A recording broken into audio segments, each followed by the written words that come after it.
अल्लाह ने बोला फरमाया कि तू जा, जो मेरा रहेगा वाह वाह, मुझ तक पहुंच जाएगा।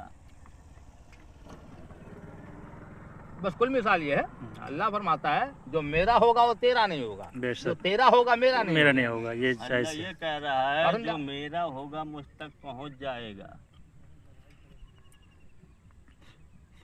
और देखिए एक चीज और, अल्लाह तक पहुंचने के लिए अब शैतान ने तो रास्ता मांग लिया था कि मैं तो बंदों को बहकाऊंगा, तो रब ने कहा तू बहका, मैं अपने ऐसे से बंदों को पैदा कर दूंगा जो नबी होंगे, उसके बाद सहाबा होंगे, सुभान अल्लाह, उसके बाद ताबईन होंगे, सुभान उसके बाद अल्लाह, तबा ताबईन होंगे, सुभान अल्लाह, उसके बाद वली होंगे, सुभान उसके अल्लाह, बाद आबिदीन होंगे, सुभान अल्लाह, उसके बाद जाहिदीन होंगे, सुभान अल्लाह, उसके बाद हुज्जाज होंगे, सुभान अल्लाह, यानी नेक और पारसा बंदे होंगे। मैं उनके जरिए से उस बंदे के गुनाह को माफ कर दूंगा। बेशक, सुभान अल्लाह। उसके जरिए से अब सब लोग हज करने जाते हैं, सबका हज कबूल होता है? कोई नहीं जानता। बेशक सही बात है। पॉइंट की बात, एक मिनट, पॉइंट की बात है, लाखों करोड़ों खाने काबा का तवाफ करते हैं, सही बात है। सबका हज कबूल नहीं होता। नहीं चाचा, सबका हज कबूल नहीं होता, उसमें से एक बंदे का कबूल होता है, उसमें से करोड़ों में से एक का कबूल होता है, उस एक के जरिए से करोड़ों का कबूल हो जाता है। बात समझ रहे हैं? उस वसीले से। और इसीलिए रिवायतों में आता है, फुक़हा फरमाते हैं कि जब किसी का इंतकाल हो जाए तो उसको ऐसे बंदे के कब्र के पास जो है दफन करो जो नेक और साले हो। कहाँ हो?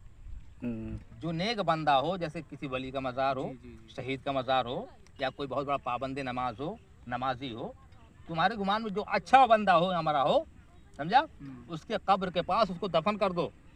कहा इससे फ़ायदा क्या होगा?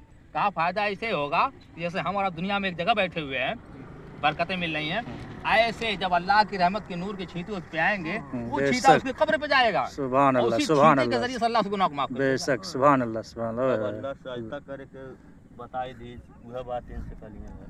बात समझे आपने? बोलो साहब। हैं? अब जब हजरत आदम अलैहिस्सलाम तो जब रूह डाली गई, अल्लाह ने बनाया, जब देखो एक तरह, पहले बात तो ये भी है कि अल्लाह कहता है न मेरे पास हाथ है, न पैर है, न मुंह है, न जबान है, मैं हर ऐब से पाक हूँ। दूसरे तरफ कहता है कि जो मेरा हो गया मैं उसका जबान हो गया, पैर हो गया, हाथ हो गया, मुंह हो गया। हैं? दोनों चीज़ है। तीसरे तरफ कहता है कि मैं किसी की इबादत का मोहताज नहीं। बेशक। अब अल्लाह ने जब हजरत आदम